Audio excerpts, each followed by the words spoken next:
Now, I want to get back into federal issues and some of the ridiculous culture wars that go on in this country. The culture wars, mind you, are always started by the left trying to break down our culture and common sense, and then they say that the right of politics is always engaged in them. Someone's got to defend common sense here. Now, we showed you this earlier in the year. I think it was in April. It was in Senate estimates when the man who used to be our National Chief Medical Officer and now heads up the Health Department, Brendan Murphy, this is him being asked to define what a woman is.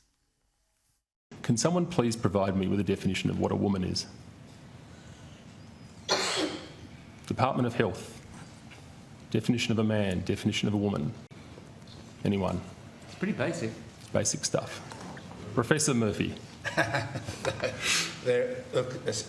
I think there are a variety of definitions, and I think just a simple perhaps to give a more fulsome answer, we should take that on notice. You're going to take on notice the question of what a woman is. No, well, there are a variety. It's a very contested space. A contested space indeed. Well, they've answered the question on notice. Let's talk about that now with Bella de Brera from the Institute of Public Affairs. Thanks for joining us, Bella. The definition that the department came up with runs to 78 words, apparently. Chris, it's amazing. Look, they had 3 months to go away and think about an answer. They had 3 months to go and ponder what a woman is. And 3 months later, they came back and they still can't tell us, which is quite unbelievable. Look, I'm not a biologist, let me just jump in for a moment. I can tell you that a woman is an adult female human being.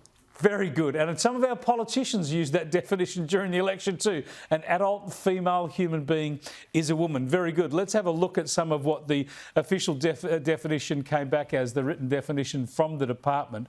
If we could just get that up on screen. It says that if we can just go to the graphic of what their definition is, it says the Department of Health does not adopt a single definition.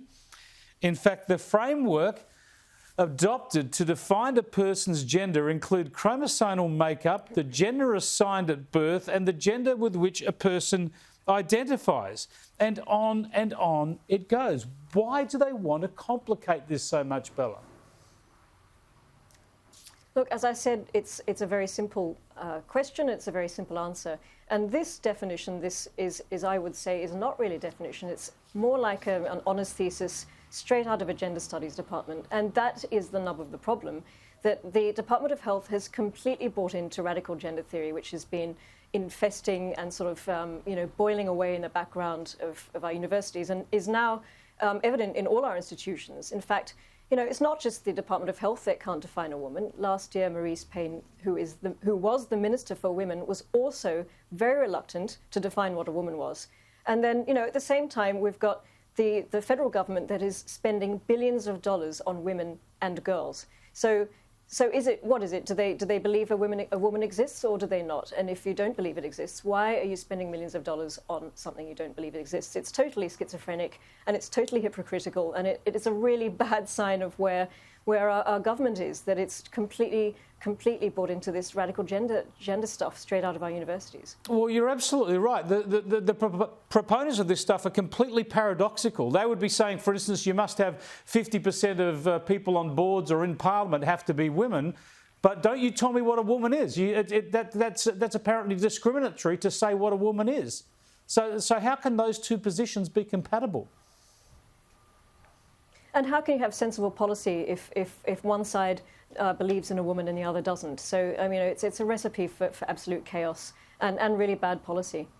My only hope for the Labor, Greens, Teal government that we're just in the early days of is that some of this radical stuff's just going to get so crazy, it's going to force the Labor Party to take some more sensible mainstream positions on these issues. Because if they go with their running mates, the Greens and the Teals and God knows who else, who knows where we'll end up. In fact, it brings me to another issue I wanted to get your thoughts on, and that is the flag. And Lydia Thorpe's ranting about a colonising power and ending the era of colonisation in this country, and Adam Bandt sort of backing up that line of thought by not deigning to associate himself in any way with our national flag.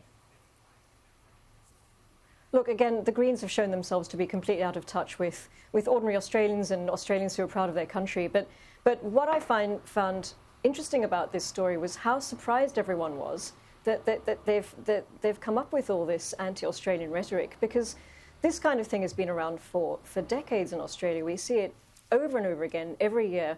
Every time January the 26th comes around, we have the inner city elites that decide to call it an invasion day and talk about reparations. You know, we have it every time a inner city lefty council decides that it's not going to have citizenship ceremonies for proud new Australians. It's every time a statue is graffitied or vandaled. It's the same old thing. So I don't know why everyone's surprised, because this has been around a long time. And I do know that Adam Bandt has never had the flag behind him in any press conference. He's been doing this for 2 years. So my surprise is at everyone else's surprise. And of course, you can trace their beliefs straight down to our education system. They are simply products of the Australian education system. So we need to stop being surprised that Senator Thorpe and Adam Bandt are actually outwardly and now overtly so anti-Australian and unpatriotic. Although it's worth pointing out that they're both happy to take paychecks, substantial paychecks, from the colonising power and its taxpayers.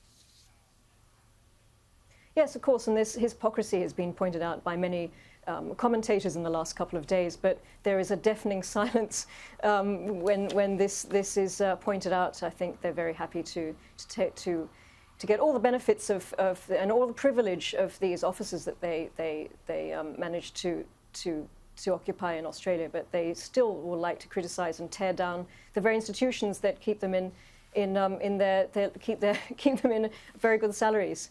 It's just crazy stuff. Thanks for exposing it for us, Bella. I appreciate it. Have a good weekend. Thanks very much, Chris. Bella de Brera there from the Institute of Public Affairs.